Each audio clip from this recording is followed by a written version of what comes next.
Rachel. How are you? Thank you for taking time. I know it's a crazy day, but No, it's fine. It is madhouse over here right now, but I always have time for you and love you. You know that. You've been amazing to us. well, listen, I just want to be part of the celebration because that's what it feels like today. I mean, it has been a lot of no's and nothing to look forward to this last year. And so to finally have this new music, I mean, it feels like this long-awaited gift to fans. Is that kind of how it feels to you?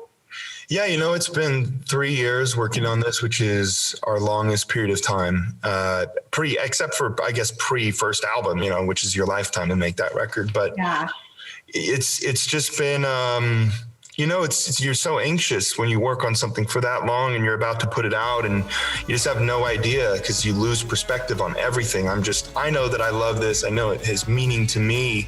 But to know that it's going to have value to the outside world, you never know, you know. So waking up this morning and seeing just the support and love from our fans has been everything I could have hoped for. I just feel, you know, there's no word to explain how meaningful it is, you know, when you've worked on something this much to see that it resonates.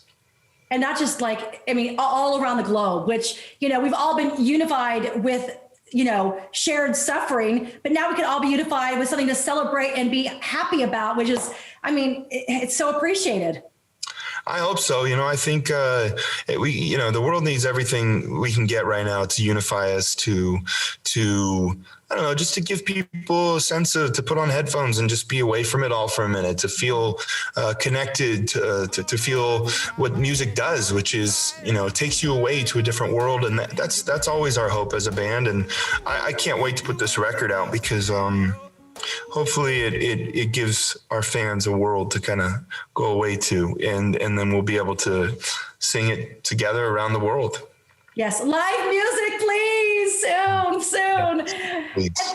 You know what? You put out a really personal message on social media to fans that was really heartfelt and very intimate. Why was that important to you?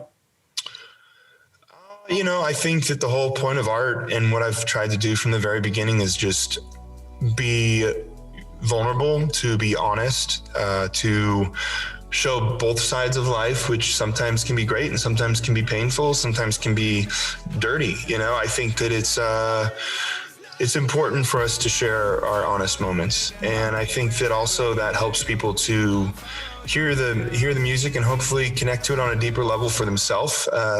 You know, I think there are a lot of people who've gone through a lot, especially these last few years. I've had, you know, so many of my friends who were in relationships that are not anymore because all the stress of COVID, all the, you know, being just together all the time instead of like the right amount of time. Like there's just been so many things that have, you know, monetary strains on people. It's been health strains.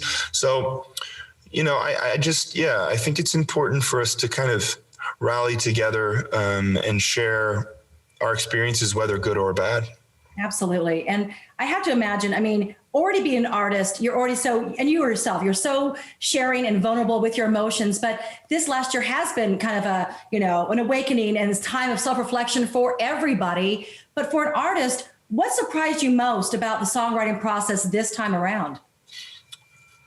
You know, so I wrote for 3 years and I always do the same process, which is I wake up every day and I work on a song. And typically when it comes time for the record, I have a lot of stuff and then we all decide what is resonating the most, get into a studio, break it down. This record, I wrote over 300 songs, which is the most for me that I've done. Wow. Ever. And, you know, they're ideas, they're journal entries more than anything, sonic landscapes where I just wake up and soundscapes and I kind of put it together and seeing what I'm feeling. And, so it can't help but capture, you know, what I've been feeling over the last 3 years. And so that's going to deal with COVID. That's going to deal with my own mental health issues. That's going to deal with the separation and then reuniting of me and my wife. It's going to deal with, you know, I've lost 4 people that I was very close to through this off time. So it was the fragility of life hit me harder than ever. And I'm sure there are a lot of people who over these last few years have lost people close to them. So there's a lot of things, you know, that's a big theme of the record. And I think as fans hear more of the record, they'll it's hopefully a celebration of life. It's about being in the now, appreciating every day because it could be gone. Even the Cutthroat, which sounds like such an aggressive song, it's an exorcism of self-pity. It's looking at myself and saying, look at all you have, and trying to kill off the part of me that is like still self-loathing. For what? For why? For what purpose does that serve? It serves no purpose. So it's definitely an ongoing theme that will go through this record. So. But that seems like to be something that is, with great genius and talent and being a songwriter and artist like yourself, it seems like there's that torment with a lot of, over the years, that's been a constant theme of you get all the success and you've got all this talent, but for some reason, sometimes artists are the hardest on themselves and can't enjoy it. Yeah, I've tried to find more self-love for sure. I absolutely have, just since middle school, I always dealt with kind of, anxiousness and depression, and that kind of can go hand in hand with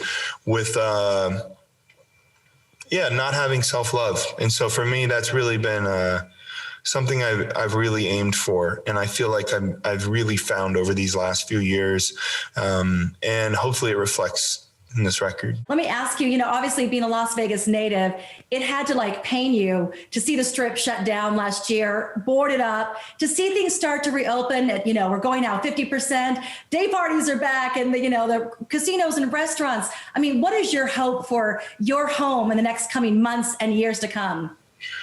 I love Las Vegas. I was born here. I'll die here. This is my city. These are my people. This is my family. This is my friends. This is everything to me. I'm never the type of person who's going to leave. I can just tell you, I will never leave Vegas. So Vegas's successes feel like my successes, just like any Vegan. It's like when the Golden Knights came and the Golden Knights, it was like Vegas needed that desperately. It was like right after the shooting, and Vegas was like rallying together and hurt together. We feel things together. So when businesses are hurting, Vegas is hurting. And so to know that hopefully this is the beginning of a bright future, I don't know. I just hope that this momentum and optimism that I feel like vegans are starting to feel, I hope it continues. I really do, because I just love this city. And you've shown so much love to Las Vegas too, in so many ways. And could one of those ways possibly be with one of the music videos coming to be, shot in Las Vegas? Yes, absolutely. I don't know where you got that information from. I can neither confirm nor deny it completely, but we definitely do as much as we possibly can here in Vegas, because it's like I said, it's home. So yeah. Well, I'll tell you this. I did not get it from anybody in your team. I was spending some time at one of our newest properties, Circa, downtown. And okay. There were among the executives downtown, there was some buzz, or there may be some Dragons excitement downtown, possibly. It's possible. There might be imposters impersonating us, but it might be us. I guess we'll have to see here very soon. I will say very soon. Yeah. So just, people get out, keep your masks on, but your eyes open. Yes, indeed. Yes, indeed. Do you think when live shows happen that Vegas will be one of the first places you plan to play? Yeah, absolutely. This is, I can't think of a more exciting show for me ever, every album cycle, than Vegas, right? Because you're walking on stage and I'm seeing like a kid I went to middle school with, who's now with his family, and I see him in the front row. It's just it's memories, and it feels just like it feels like you're just playing in front of all family. It could be 20,000 people, it could be Life is Beautiful, 100,000 people, whatever, and it just feels like it's all family. So Vegas has just always been incredibly kind to us, incredibly good to us, and so yeah, I always look forward most to this show. It's the hometown show, Yeah, right. By the way, Life is Beautiful coming back announcement. I saw that. The lineup looks amazing. When is it? March or something? It's a while, so it's gonna be. I was looking at that lineup and I was like, oh, fantastic! They always put together a great show, and it's one of the best festivals in the world, and it's going to continue to grow. So it's another one of those things you're just proud of Vegas for. It's like, yes. We're coming back. Yes. And let me ask you too, since, how are the guys all doing? I see Platzman has a new haircut. Yes. Platzman has buzzed the head. Ben has more tattoos. Yeah, Ben has more tattoos. I think Platzman has more tattoos too. Wayne is Wayne. Wayne is just he hasn't aged. He's like a vampire. He's never aged. He has perfect hair, perfect skin. He just is. He's like, he's a vampire. I think he might be a vampire. He doesn't sleep. So yeah, that's up. Listen, vampires are very in vogue. Okay. Very trendy. Yeah. And just, honestly, I mean, congratulations, honestly, in the sense we've last kind of like the world's talked to you, you've become a father of 4. You've got these beautiful little girls and now your little boy and life with Asia. I mean, that's got to feel, although lockdown was so challenging, that had to feel good to be home with the family and all that love around. I'm in this weird position where I'm like, I'm looking forward, I guess, to like social gatherings when it's acceptable and stuff. But I also love being at home with my wife and kids. Like, I really love it. My oldest is 8, Arrow, and she's just so funny. And we like sit down and play like video games together now. And I love that. It's just fantastic. And my 3-year-olds are so funny. And my little guy, Val, like, it's just, I don't know. I have everything I need here. And Asia's just my best friend. We do everything together. So yeah, but I mean, yeah, I'll try to be social at some point. No, I feel you the same way. I mean, I kind of like, I think it's what it's done is it's given us permission to slow down. We were all running on crazy level that we shouldn't probably have. So now we can kind of pick and choose what we really want to do, and that will have more meaning, hopefully. Yeah, I hope some good things come out of this. I really do, because there's been a lot of sadness and hardship. So hopefully, we don't take for granted shaking a stranger's hand, or hugging someone when we can do, and like having masks off and stuff like when that, I can't wait for that. I really can't. I've missed that human interaction that we all took for granted, I know. I'm single. It's like, it's like the mailman comes. I'm like, hi, we're Amazon packages. He's like, yeah, lady, I'll leave it here. It's okay. I'm like, I'm like, what's your name? He's like, oh Lord. Did you just watch Bridgerton? Don't watch Bridgerton and get the mail. Okay. You don't even know what that is, do you? Oh, my wife loves that show. I haven't seen it, but she's been talking quite a bit about it. So I have maybe number 5 if you watch that show. I have ideas. She's told me. It's a little steamy. And just again, last words to people here in Las Vegas, all your fans have shown you so much love and support. I love you, Vegas. I love seeing you out. I can't wait till we can actually be in public together. And it's never a bother. I love when people come up, say hello, take a picture, like all of those things. I don't know.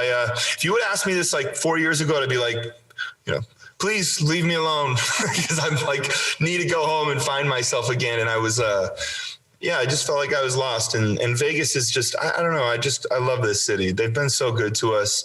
And I just can't wait for things to resume to normal. Yeah. Well, you've been so good to Las Vegas as well. So the love is definitely mutual. And Dan, just love and respect and admire you so much. And also next time we talk, I want to talk more about what you've done for all of your charities.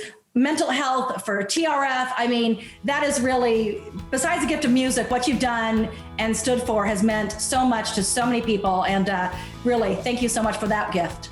Well, thank you for supporting us endlessly, and especially philanthropically. You've been there from the beginning. So thank you. Yeah. Always. Enjoy the day. Try to celebrate with everybody, okay? All right. We'll see you. My love. Okay, bye, honey. Take care.